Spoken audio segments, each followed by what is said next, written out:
Once in a small town surrounded by gentle hills and winding roads, lived a quiet family in a cozy neighborhood. Inside a modest home, painted soft blue, lived a 13-year-old girl named Emily. She studied in 7th grade and was known for her bright smile and helpful nature. She loved drawing, painting, and anything related to colors. Every afternoon, she sat near her bedroom window with her sketchbook, letting her imagination flow. Even though Emily enjoyed art more than anything, there was one subject that always troubled her: science. No matter how much she tried, the formulas felt confusing, diagrams felt complicated, and tests always made her nervous. One afternoon after returning from school, Emily walked into her room with slow steps and placed her heavy school bag on the floor. She sat on her bed and looked lost in thought. Her eyes were tired, and her shoulders felt weak. After a moment, she picked up her science notebook, opened a page, and stared at it without blinking.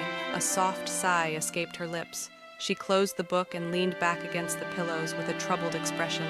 Her mother, who had just finished watering the plants in the backyard, noticed that something was not right. She wiped her hands with a towel and walked toward Emily's room. She gently knocked and entered. Emily looked up and forced a small smile, but her mother could see the sadness behind it. Her mother sat beside her and asked softly, "What is worrying you, my dear?" Emily hesitated, then whispered, "Mom, I got a low grade in science again, but that is not the part that hurts the most. My friend Madison always gets perfect scores.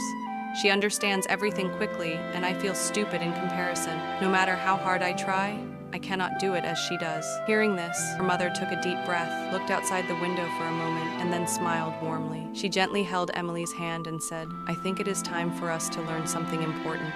Come with me." Emily followed her mother to the backyard. The garden was small but beautiful, filled with flowering plants, clay pots, and a wooden swing. Birds chirped from the nearby trees, and the sunlight made soft patterns on the ground. Her mother turned to her and said, "Today, I will teach you 3 lessons. Each lesson comes with a small challenge. If you follow all 3, let us begin with the first lesson," her mother said. "For this, you must invite Madison tomorrow after school and ask her to draw with you. That is all." Emily blinked in surprise. Draw? Why drawing? But she agreed. The next morning, the sky was bright and the breeze was cool. Emily went to school as usual. After classes ended, she walked up to Madison with a smile and asked politely, "Would you like to come to my house and draw with me?" Madison agreed happily. That afternoon, both girls sat in the backyard with drawing sheets, pencils, and colors. Emily felt relaxed. Drawing was her comfort zone. She started sketching the garden. Her hands moved smoothly, and lines took shape with confidence. Madison, on the other hand, struggled. Her lines were uneven. Her shapes looked unclear. She tried her best, but the drawing did not look right. She laughed shyly and said, "I am not good at drawing like you. I wish I could." After they finished, Emily walked inside to find her mother. She was eager for the lesson. "Mom, I finished the challenge. Madison came and we drew together. Her drawing was, well, not very good." Her mother nodded slowly and asked gently, "And what did you learn from that?" Emily thought for a moment, then answered, "I guess she is not good at drawing, but I am. Maybe everyone has something they are good at." Her mother smiled and said, "That is the first lesson. Madison shines in science while you shine in art. People are different. We all grow in different directions.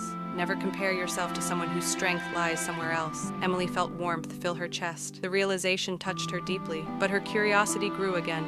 So she quickly asked, "What is the second lesson?" Her mother replied, "Tomorrow, I want you to observe Madison closely in school. Notice how often she engages with science. Pay attention to the small habits that make her good at it." Emily agreed, ready for the second challenge. The next day, she quietly watched Madison throughout the classes. She noticed that Madison always raised her hand during science. She stayed a few minutes after class to ask the teacher questions. During lunch break, she solved science puzzles on her phone. During the free period, she helped another student understand a diagram. After school, she carried her science notes in her hand as she walked home. Emily did not disturb her, she simply observed. That evening, she ran to the backyard where her mother was trimming plants. "Mom," she said excitedly, "I observed everything you asked. Madison practices science all day. She solves puzzles. She asks questions. She reads notes even during small breaks. She is always surrounded by science." Her mother listened carefully, then smiled. "That is the second lesson. Madison is good at science because she spends time with it every day. Anything you practice becomes easier. Just like you became good at drawing because you draw often. Emily understood. Practice creates strength. Consistency builds skill. Now she was eager for the third and final lesson. Her mother placed the scissors aside and said, "For the last challenge, I want you to think about how much better Madison is in science compared to you." Emily hesitated. She did not want to compare again, but she trusted her mother's purpose. She thought deeply and responded, "I think she is maybe 4 times better at science than me." Her mother nodded. "Then tomorrow, I want you to study science with 4 times more effort." Emily felt nervous but agreed. The next afternoon, she sat at her desk with her science book open. She placed a water bottle beside her and took a deep breath. She started reading slowly. She tried solving problems.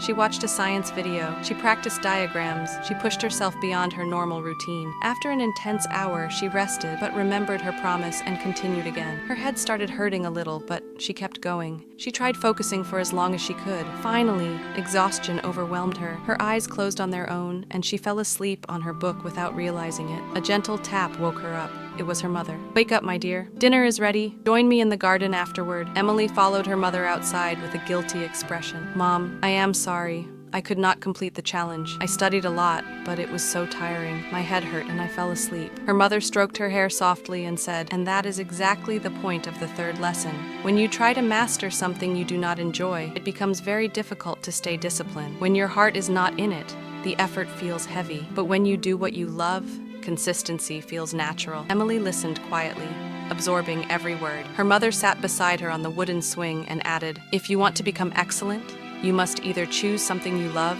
or learn to love what you choose. That is the secret." Emily felt her heart open.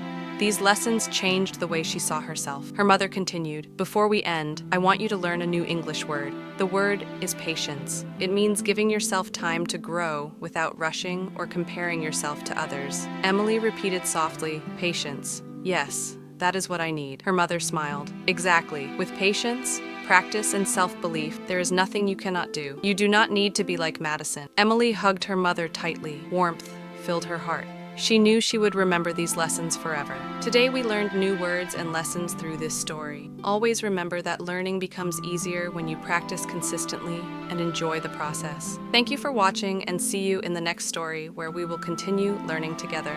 Make sure to like and share how this story helped you learn.